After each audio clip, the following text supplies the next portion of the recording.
Hello, everyone, and welcome to the April 28th, 2025 Cluster API Provider for AWS office hours. We abide by the CNCF Code of Conduct, which in short means please be kind to each other. We also use the raise hand feature in Zoom. So if you could please use that, I'll keep an eye on the hands and the chat. And yeah, so let's come down here to the agenda. Um, Looks like we only have one entry here today. So go ahead, Richard.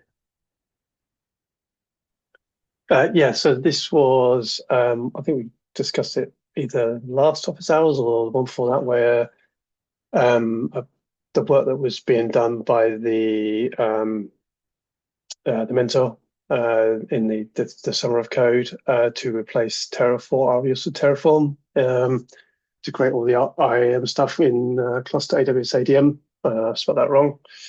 Cluster AWS, not that. There we go. So yeah, we had a call, and so we've come up with a plan to go forward. So yeah, just to summarize it, we're going to move the new command that Avatha has created just under an alpha, I guess top level command. So it's obvious to people that they don't use this in production, but they still will allow usage of it. And then it will have to be enabled either that way or via some environment variable. So I've just left that up to Valve just to decide which way to go with that. So he's going to also write some tests that will test new functionality as well, and then ensure we can do updates. So at the moment where we add new permissions, it just doesn't update to the existing resources via CloudFormation. And then I agreed I would write a sort of a graduation acceptance test, which would basically just compare, it would run the existing commands with a bunch of configuration files, um, take a note of all of the IAM outputs, and then run the same configuration file through the new command, and then and again just see what it created and compare the two, just so we have that confidence that we're not going to break anything with this going forward. So that's the plan currently.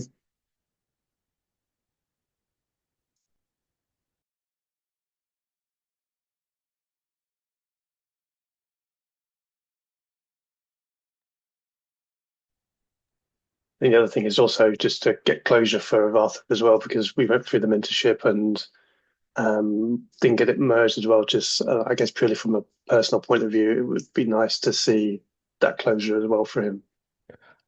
Yeah, I know I took a look at this work some last summer, and yeah, it would be really nice to get this closed out. And yeah, um, Rava, if you're watching this, to thank you very much for your efforts here, and thank you for your patience. But yeah, this plan of action sounds good to me. Um, yeah. Anyone else have anything on this?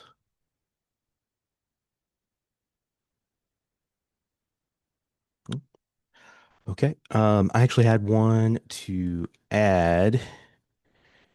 I think Damiano has taken a stab at some of this, but nope.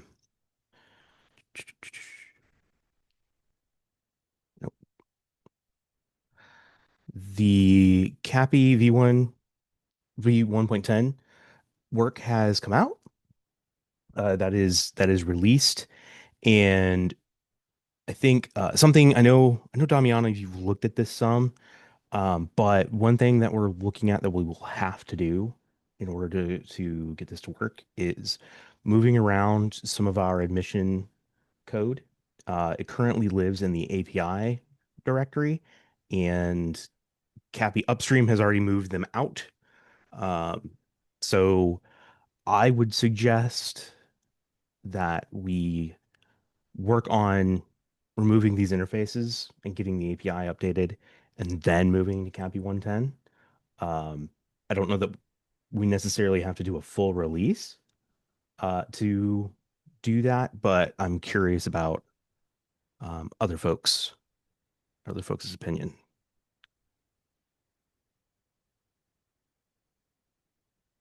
Um, so yeah, thanks John for bringing it up. If you wouldn't have, I would have had brought it up. Yes, so it sounds like the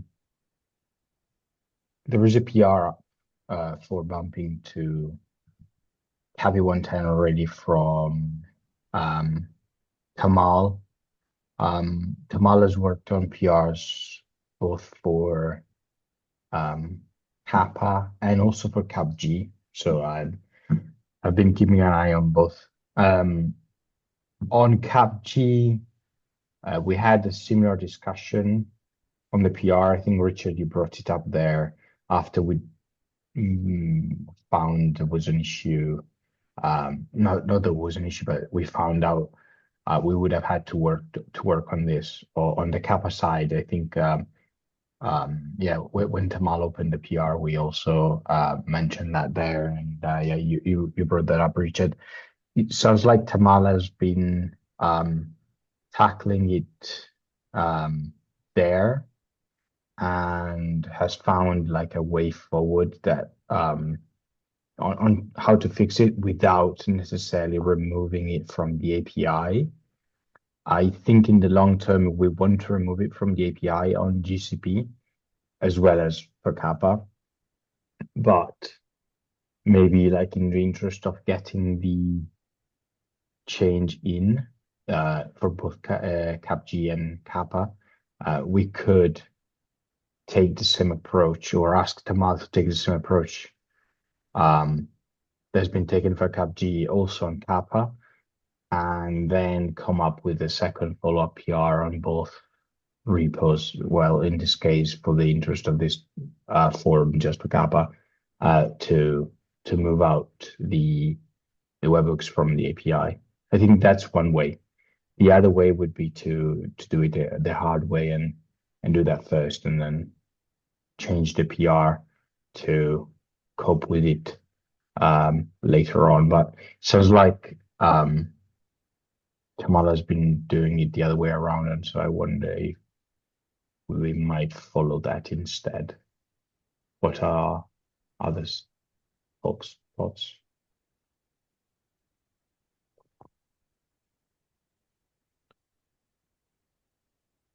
I am in favor. Oh, go ahead, Richard. Yeah.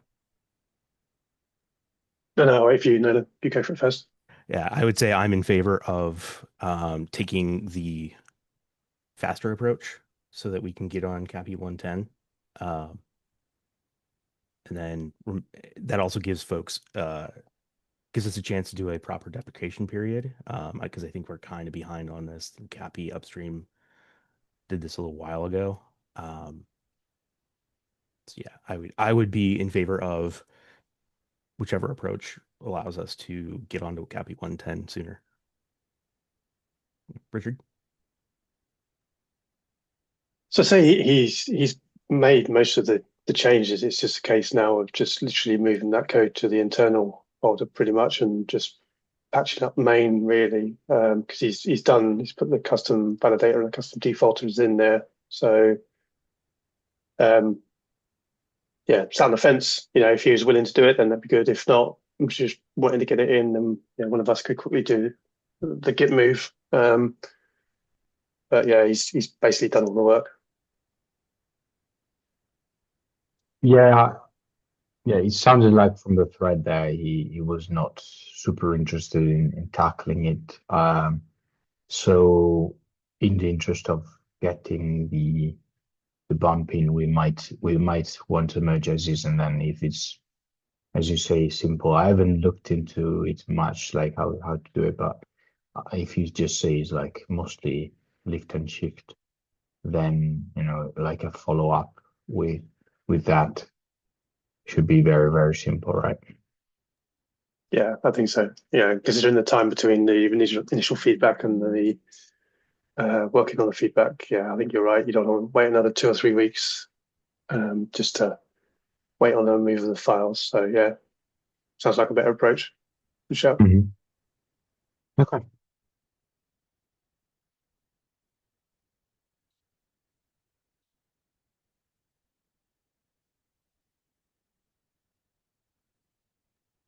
Okay, cool. So I will go.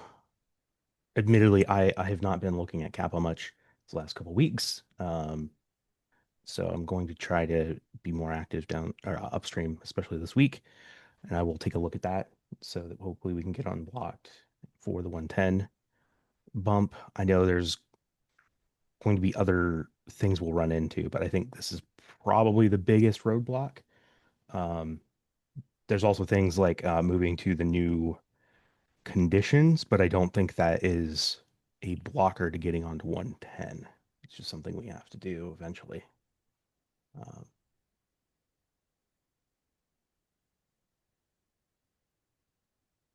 okay.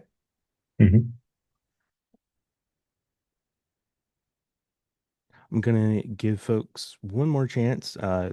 I know Julio has actually been working on this thing for a while, but I think it might be a little detailed. Does anyone have any more general topics? Yeah, Richard. Just what you reminded me actually on the when you talked about the conditions. So I did initially start to add the Kubernetes API linter that Joel Mhm. did. Um, but as you can imagine, one of the linters in there is making sure you've moved to the Meta V1 conditions as opposed to the Cappy ones. But actually, turning it on, it just went nuts with the amount of violations. So um, I will basically what I'll do is I'll split that issue into, or create an issue and just split it like they did in Cappy into turning on the individual linters. So put the base in there, we can get that merged. So there's PR for that anyway, really. Just needs updating, but then slowly do all the changes that it recommends. Yeah. Does it have a mode that um, basically says ignore all current violations and only check new stuff? Oh, good question. I've not seen that. Okay, we could probably ask Joel. That seems like Yeah, a great feature to add. If not, yeah, definitely want to work on them. But I know from past experience, turning these things on in an existing repo can just like overwhelm with findings, and that isn't necessarily productive because you can't fix them all in yeah, one go. yeah, yeah, true.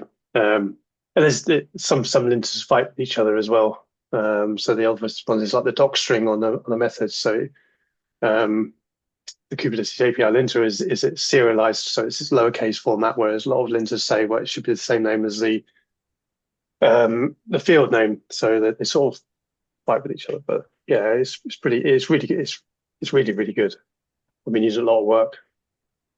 Yeah, It's great work by Joel. yeah, it is a super cool tool, but also yeah, I do know there's some style differences between how like Kubernetes does stuff and how other general Go things happen. And I Mm, know yeah, I've seen reviews where people go back and forth on that because someone potentially experienced with Go but not with Kubernetes comes in and implements things one way, and then here's hey, maybe we should do it the other way because this is a cube standard. But yeah, I'm all for uh, enabling more of these things because I think it will make life easier as we go.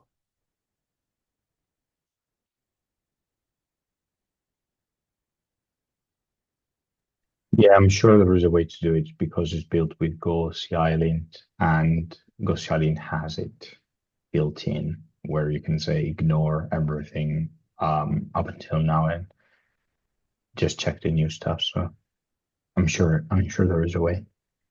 Cool. Yeah, that would be super awesome, and it allows us to work backward and possibly generate a bunch of help wanted issues.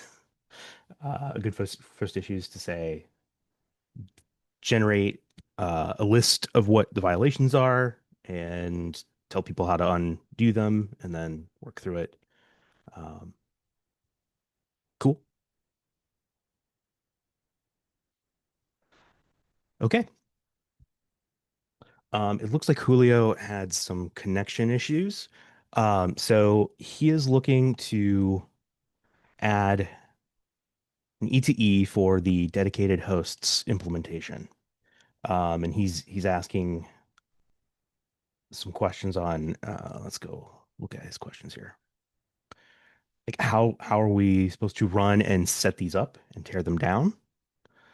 Um, that's probably more general E to E. Um, the rest of these are actually probably going to be net new work on the dedicated hosts. So how do we do accounting and tracking and cleanup of these? Um, I have not looked at this in detail, but I suspect we're probably going to want to implement cleanup logic in our own CI and probably AWS janitor upstream if we can. That way, in case we miss something or the tests bomb out before they get to our stuff, then the AWS janitor will clean it up eventually. Um,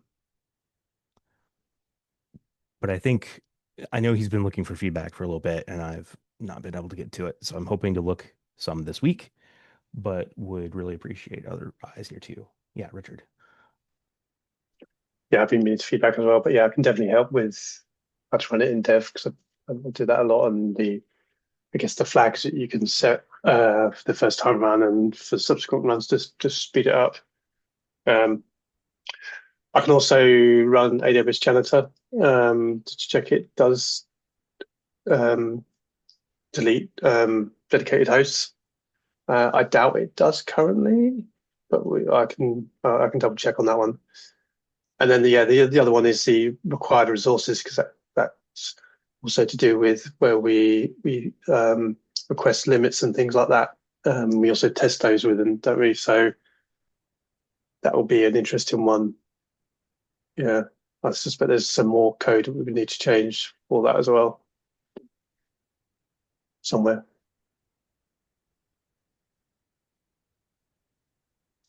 We haven't had to change that in a long time, as far as I can remember.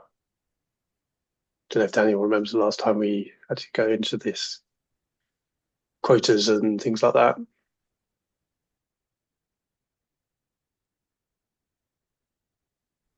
I don't. Sorry. Okay, cool. Um, hello, Julio.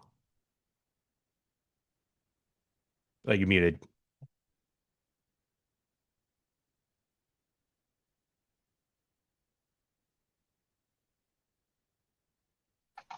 Oops, now that's better. Sorry, satellites let me down.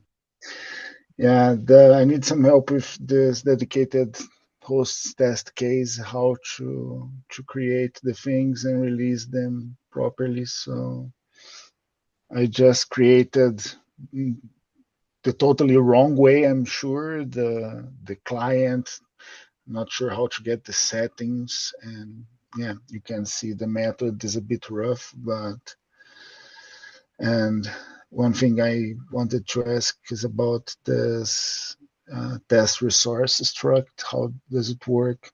Should I add one line to it too, perhaps? And how does that affect the, the tests? And yeah, I just copied from the quick test and trying to get from there.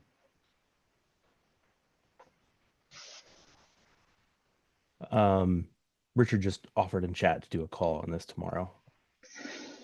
And thanks. Appreciate it. Yeah. I'll sync offline then. Cool. I wouldn't mind being a fly on the wall in that call, but I have things in my morning that I will not be able to be online. So don't block on I'm, me. yeah. Well, what time would be better for you? Perhaps we can set that right now.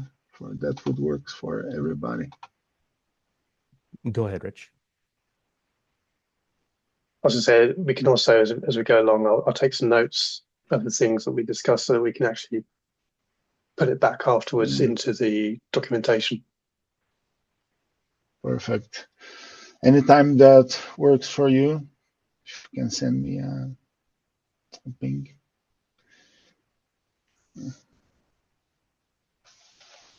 Just from my end, I don't know how this will, how well this will work generally for Europe, But the start time of this meeting, which is noon for me, would work tomorrow. I don't know how that works for European folks, though. That might be a little late. For me, it would be perfect as well. Okay. Yeah, let's do that. I could do that. Yeah. Okay. Cool. Cool. I'll set it up then. Thanks. Cool. Thank you.